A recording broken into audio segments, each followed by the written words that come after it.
In life, we all encounter obstacles, and those obstacles come in all different shapes, sizes, and forms. The question is, how do we handle those obstacles? Do we attack them head on, or do we allow them to make us quit? Welcome to the No Quit Living podcast, where we aim to motivate and inspire listeners to never give up on themselves, their dreams, or their goals. We will interview successful people from all walks of life as they share their no-quit stories when they had the choice to give up or give in, but they didn't. We thank you for listening, and we hope to be that jolt of positivity as you go for your greatness. Welcome to episode number 183 of the No Quit Living podcast. I'm your host, Christopher J. Worth, and today's theme of the day is relentless. Our quote of the day comes to us from Ray Borg. Be relentless in pursuit of those goals, especially in the face of obstacles. Along the way, make no excuses and place no blame.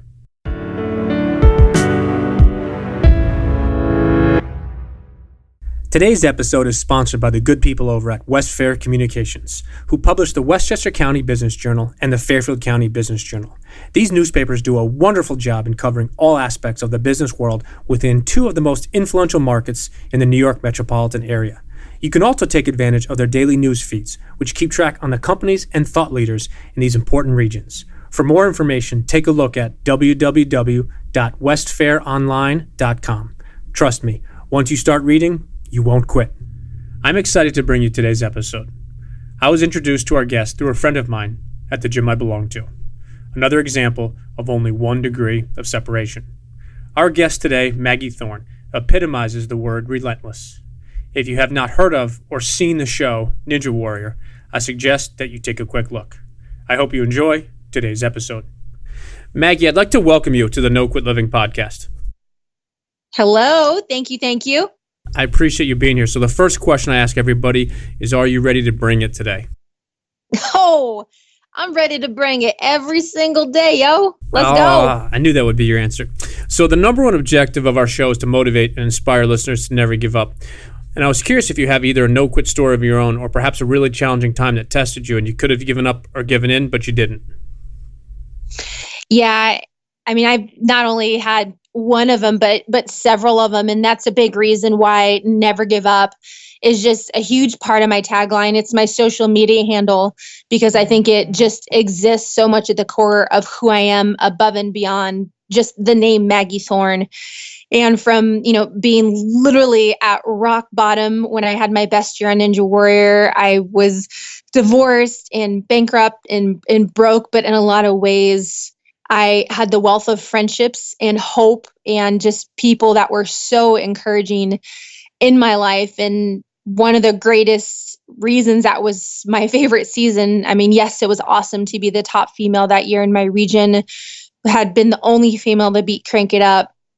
But the next part of it for me is it was so much more than a show. When I beat that obstacle, it was the greatest testament of not letting my circumstances overtake my life and being able to persevere through those that in the midst of the brokenness, in a lot of ways, just being so extremely weak that I would just shut the door to my office and cry for hours. I was just sad and I allowed that. But then on the other side of it, I would train like a monster and go out and, get all the training in that I could for Ninja Warrrior and just not being able to let everything else dictate the direction that I feel that God had for my life. And that, to me, when I get to share that, I share that story, globally. And I just got back from school tour in Northern California because I think it's so important for kids, number one, not to let your success be the ultimate definer of your life and truly allowing that path of discovery when we experience pain to ultimately lean towards their purpose and pushing through and allowing opportunities to not give up on who you truly are and who you're meant to be. No, I appreciate you sharing that with us. And I guess I want to ask you, during those tough times and some of those days when you went in your office and you cried and you were battling those challenges and those obstacles, what is it that kept you going? What is it that motivated you, or what did you turn to keep you going? A lot of it, number one, is my faith. I had a really, really close friend group. I really had to weed down friends. And sometimes that, in terms of a garden, and don't mistake it, I am not a gardener. Like, I could not keep a houseplant alive to save my life. But I'm going to use a garden analogy that in order for it to grow and be its most fruitful, sometimes like you have to get out those weeds that are kind of holding it back. And so for me, that was a big part of it, is those very small, close friendships that were encouragers and listeners, and not people trying to dictate a life, or, allowing me to wallow in pity, or even encouraging, that sorrow, and not being a victim, just being a victor every day. Another big part of it was just small celebration of circumstances. I mean, I was really, really just heartbroken. Having to move forward with the divorce was a very hard decision I had to make. And I don't take it lightly. I don't encourage divorce. It was very long and thought out. And I sought a lot of elder counsel on that and prayer. But, whether it was making my bed and feeling like, you know what, I got one thing done today and tomorrow I'm going to get to. And so amidst all those small steps came a lot of drive to have me keep going. Now, I think it's so important that you touched on the friends and weeding down. And something that we often talk about is the importance of who's in your corner and who's on your bus and your tribe. And I'm writing a book, and the title of the book is Addition by Subtraction. And I think sometimes to get to that level, you need to subtract before you add. And I want to be clear, it's not that there are negative people or negative things, but to your point is, it's really important, the people that are in your corner, and you talked about the encouragers and the listeners, because so many people, I think, expect you to be something or act a certain way, and sometimes you just need those people that are there to listen. And when they tell you that they have your back, or they got you, or they're here to listen, that when you pick up the phone to call them, they pick it up and you talk. And I think it's really great that you talked about that. So wanted to just ask you, if you wouldn't mind just quickly telling our listeners a little bit about who you are and exactly what you do. Yeah.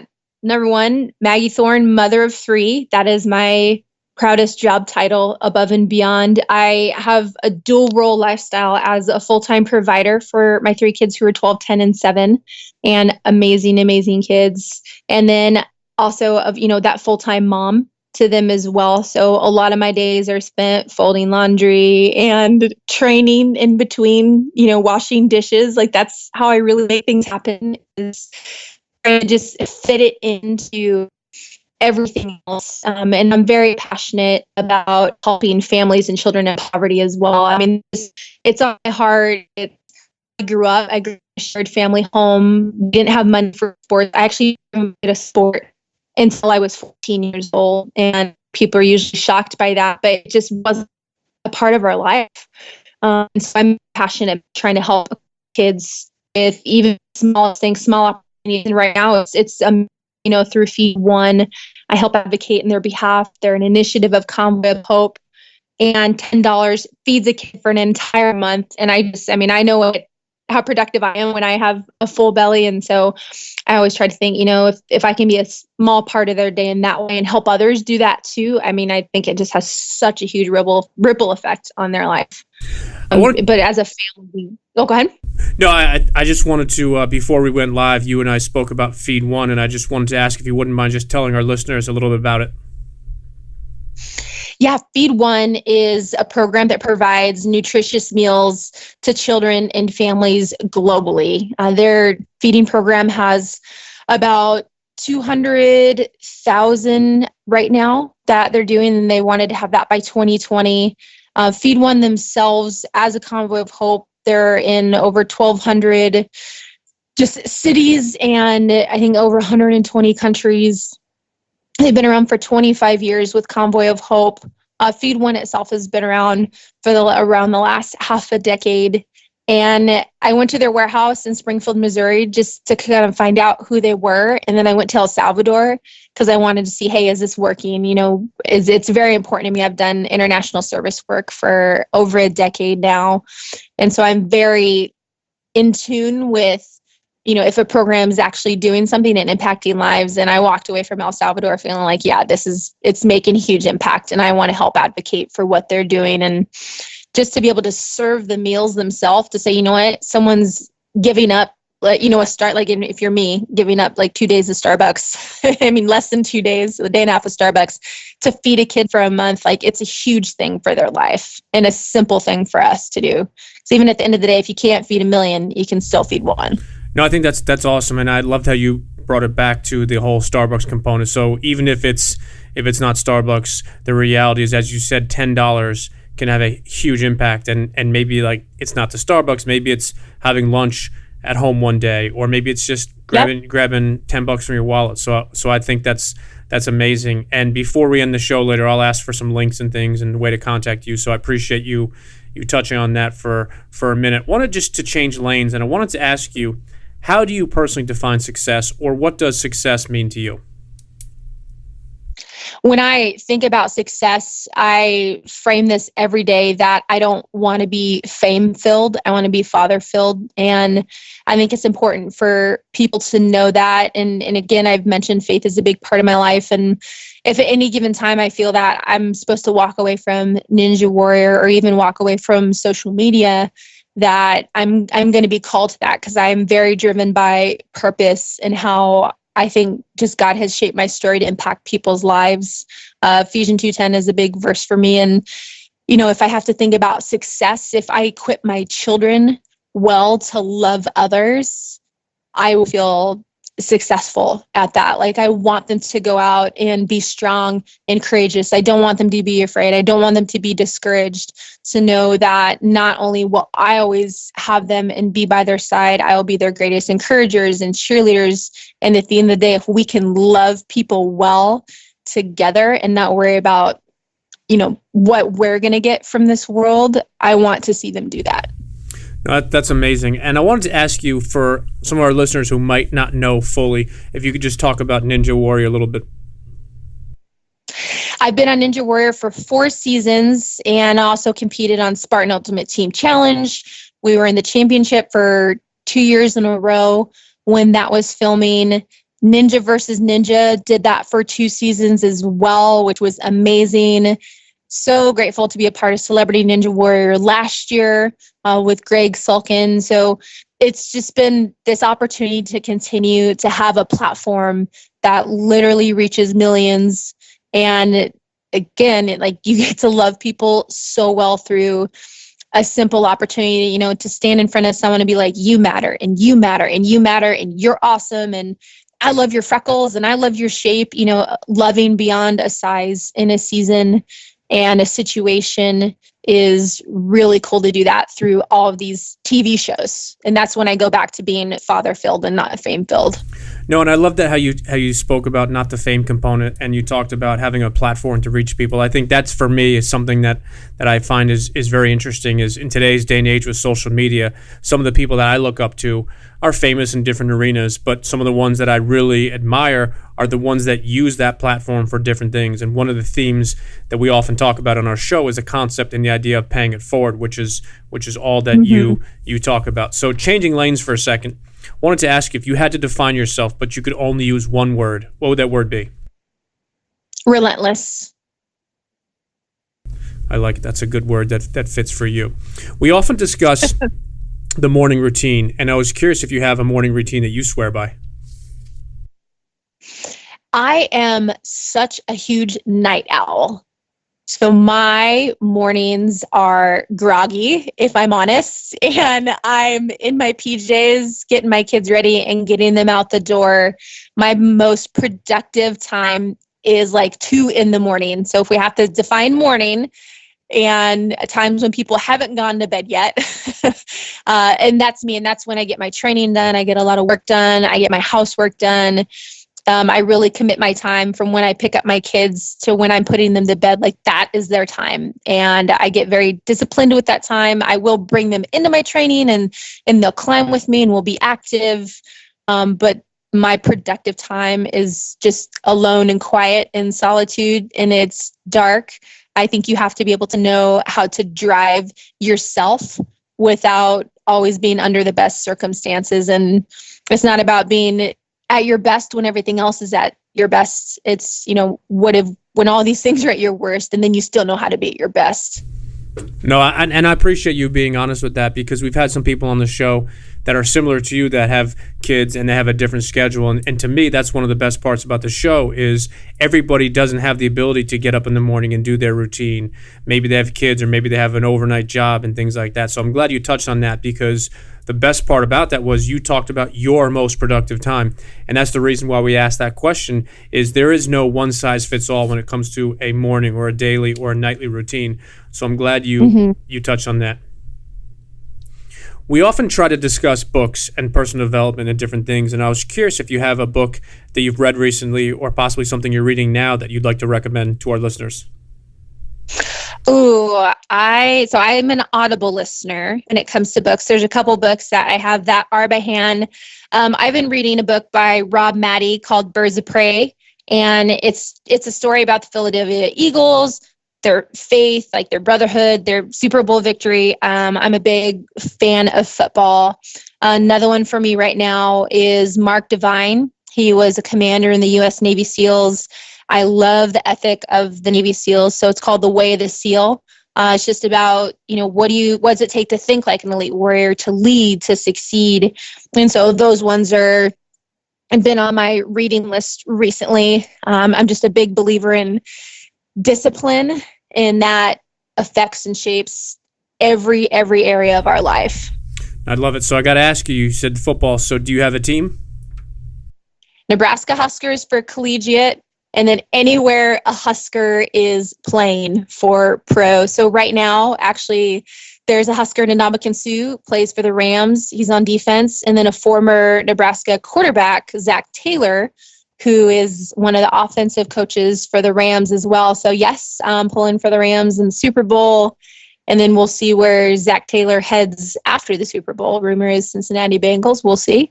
But I really follow closely to those Huskers and just hoping their success continues above and beyond in the pro area. No, I think that's awesome, and it's neat when you can have a connection to different teams in sports. So I think that's neat. And for our New England Patriot fans, this show is not sponsored anti-Patriot. So just wanted to throw that out there. Yeah, I'm encouragement to all, because just so everybody knows, Rex Burkhead, who actually had the driving touchdown that sent the Patriots to the Super Bowl, is also a Husker. But since there's two Huskers for the Rams, that's why I went Rams. And Rex Burkhead is an outstanding person. All right, 2 is greater than 1, so we won't hold that against you.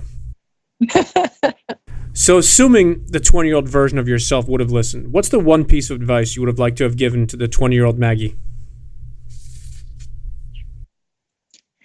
That is a good question to think about, because I am still a headstrong person. So I'm just questioning if 20-year-old Maggie would actually listen to any piece of advice. So I have to think, literally, I honestly think I would just walk up to her and hug her and be like, you know what?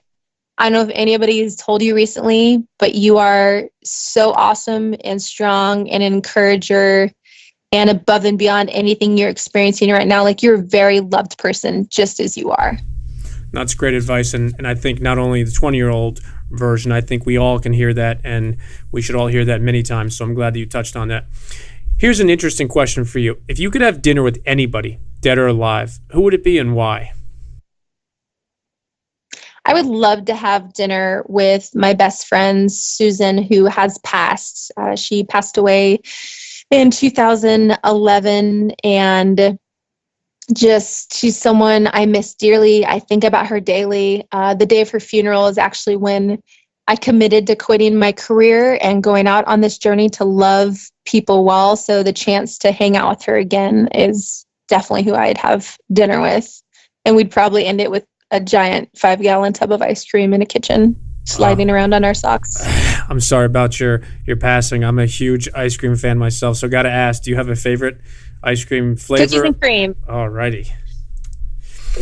So one of the words we often talk about, and on our clothing line, we have #accountability. I wanted to ask you what the word accountability means to you.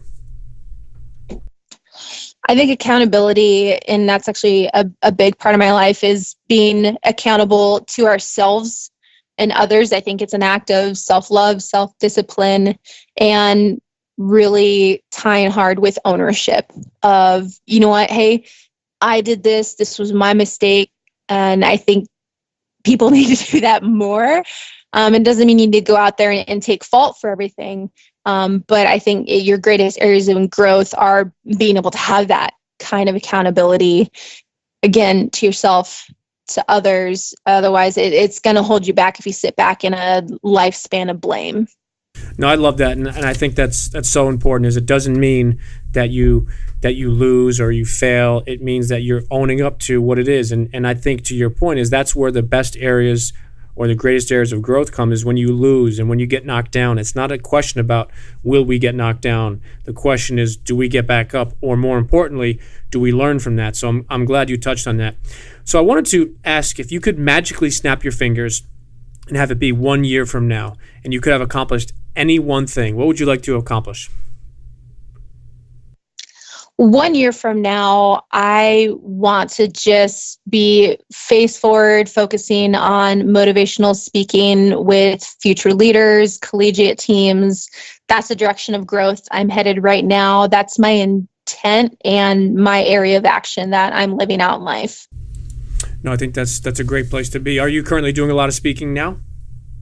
I do. I speak probably about at least once a month. I don't have a super busy schedule because of my kids, and just being mindful of their schedules, because I can always have work, but I can't get back this time with them.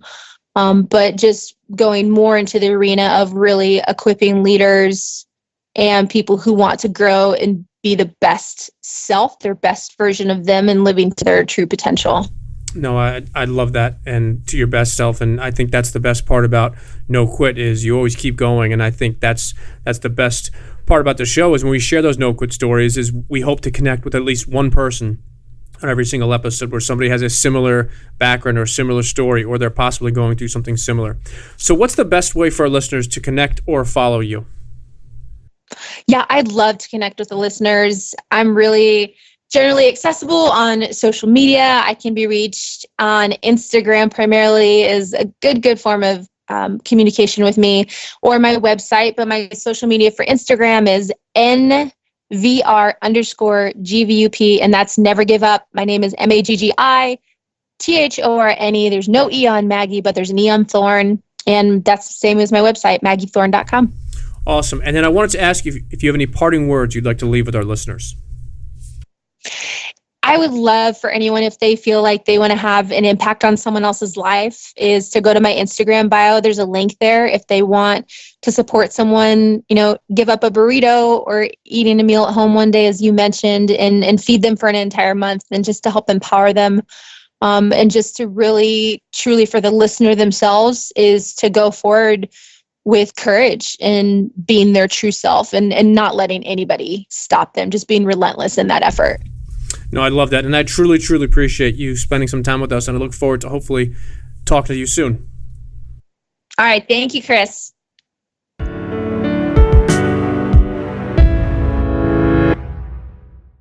Thank you for listening to episode number 183. Although Maggie Thorne has clearly had her fair share of challenges, she continues to pay it forward each and every single day. She is doing some truly incredible things with the Feed One organization. Through her Ninja Warrior platform, Maggie realized that she has the ability to reach millions of people and to make a difference. My question to you, what is your platform?